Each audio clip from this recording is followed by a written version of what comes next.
Well, hello again, and welcome to our series of Bible studies looking through Luke's Gospel. And if you want to follow along today, we're in Luke chapter 4. I'm actually going to read way back from verse 16, but we're looking at the second part of this particular passage today. So Luke chapter 4 and verse 16. So Jesus went to Nazareth, where he had been brought up, and on the Sabbath day he went into the synagogue, as was his custom. He stood up to read, and the scroll of the prophet Isaiah was handed to him. Unrolling it, he found the place where it is written, "The Spirit of the Lord is on me, because he's anointed me to proclaim good news to the poor. He sent me to proclaim freedom for the prisoners and recovery of sight for the blind, to set the oppressed free, to proclaim the year of the Lord's favour." Then he rolled up the scroll, gave it back to the attendant, and sat down. The eyes of everyone in the synagogue were fastened on him.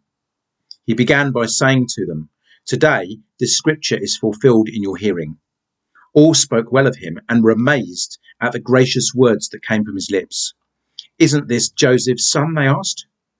Jesus said to them, "Surely you will quote this proverb to me, 'Physician, heal yourself.' And you will tell me, 'Do here in your hometown what we've heard that you did in Capernaum.' Truly I tell you," he continued, "no prophet is accepted in his hometown. I assure you that there were many widows in Israel in Elijah's time, when the sky was shut for 3.5 years, and there was severe famine throughout the land. Yet Elijah was not sent to any of them, but to a widow in Zarephath, in the region of Sidon. And there were many in Israel with leprosy in the time of Elisha the prophet, yet not one of them was cleansed, only Naaman the Syrian." All the people in the synagogue were furious when they heard this. They got up, drove him out of the town, and took him to the brow of the hill on which the town was built, in order to throw him off the cliff. But he walked right through the crowd and went on his way. So here's a situation where Jesus initially is welcomed and accepted in the synagogue, and they're amazed at his gracious words, if you look at verse 22. But by the end of the section, they're trying to kill Jesus. They're furious. The people are furious, and they're trying to drive him off the top of a hill in verse 29. So what's happened here that's made people, first of all, accept, welcome Jesus, think he's amazing, and then all of a sudden want to kill Jesus? How has the crowd turned? What has happened here? Well, if we look at the text closely, we can see the situation. So verse 22, they question Jesus' identity. "Isn't this Joseph's son?" This isn't God's son to them. This is Joseph's son. Yeah, he can preach. He can speak with wise and persuasive words. But who is this guy? We know him. He was from our hometown. He's the carpenter's son, isn't he? He's Joseph's son. We know this guy. And perhaps they recall Jesus' upbringing. They knew him from his childhood. And perhaps to them, he didn't do any miracles. So what does he need to do? He needs to do some miracles. He needs to prove his identity to them. If you remember the last study that we did, when we looked at the verses before this in Luke chapter 4, we saw it's all about setting up the identity of who Jesus is. Jesus is the Messiah. He's God's anointed king. But no, to them, no, he's not God's anointed king. He's Joseph's son. And so then verse 23, Jesus seems to quote this sort of cryptic proverb. What does Jesus mean here? Well, basically what Jesus is saying is that he's expecting them to ask him to prove it. Go on then. You think you're the Messiah? You need to prove it. Let's see some miracles like you did in Capernaum. We want to see some miracles. And then interestingly, so Jesus changes tack and says, well, no prophet is truly accepted in his hometown. We have a proverb, don't we, in English? Familiarity breeds contempt. This is very much the case here. They thought they knew who Jesus was, and so therefore they're unbelieving.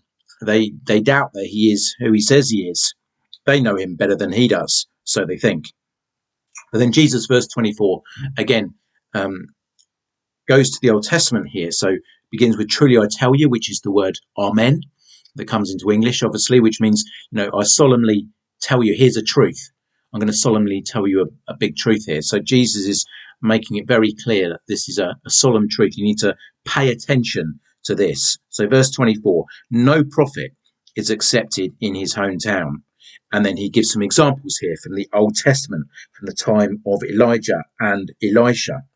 So we have to remember that this time in the Old Testament, Elijah and Elisha, was a particular, if you like, downward part of the Old Testament for God's people. God's people were, if you like, in a bit of a trough at this point with Elijah and Elisha. You remember the story of the barbecue on Mount Carmel, and Elijah thought he was the last one left, although there was obviously 3,000 others that were also faithful as well.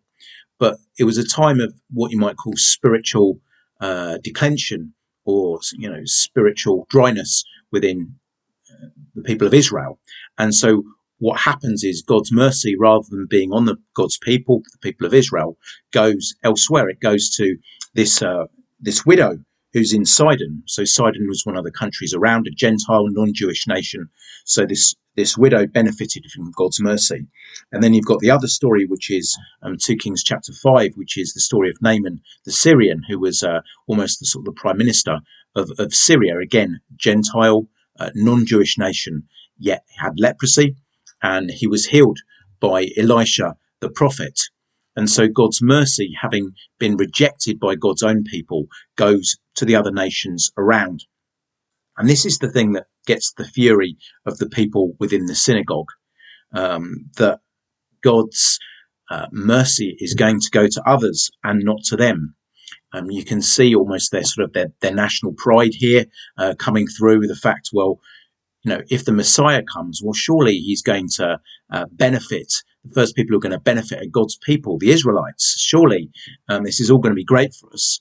But then Jesus says, well, actually, the ministry of mercy that I'm giving, these words from Isaiah that I'm quoting, is not just for Israel, it's for the Gentiles too, the other nations around. And this is the thing that picks the fury of those who are listening, that they can't stand it, that the other nations are going to benefit as well. In fact, they're going to benefit more because Jesus is rejected by his own people. So this is the thing that gets their backs up.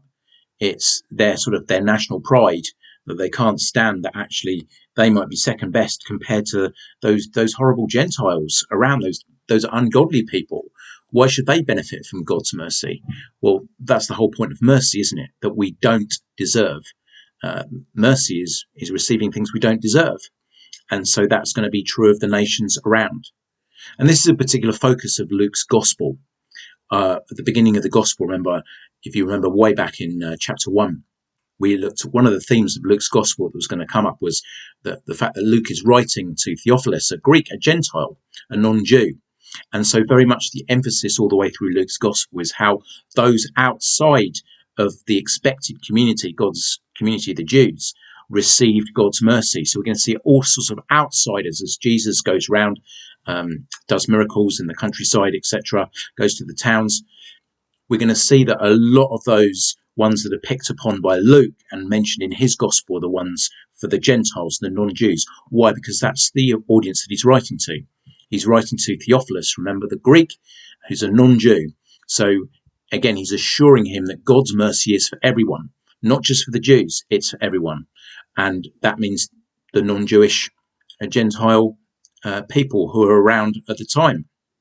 And so we'll see that particular focus as we go through Luke's gospel. It's almost like the people you least expect receive God's mercy. We'll see Zacchaeus, the tax collector, the Roman soldier, the centurion. It's the people you don't expect are the recipients of God's mercy. And so faith seems to dwell in the most unlikely sources. And so it's a great lesson for us today. We sometimes think, well, faith is going to be amongst the found probably amongst the most religious people, the upstanding members of society, the great and the good. Well, actually, we find it in the most unlikely places in Luke's gospel. And so, again, we should find faith and true belief in the most unlikely places as well today. And we often think when someone returns to their hometown as a celebrity for a hero. They'll get a hero's welcome. We hear the stories of someone going back to their old school now that they've sort of made it in the world. Maybe they've made it in business, or they're an actor or a top sportsman. They return to their school and they get some building named after them and all kinds of adoration.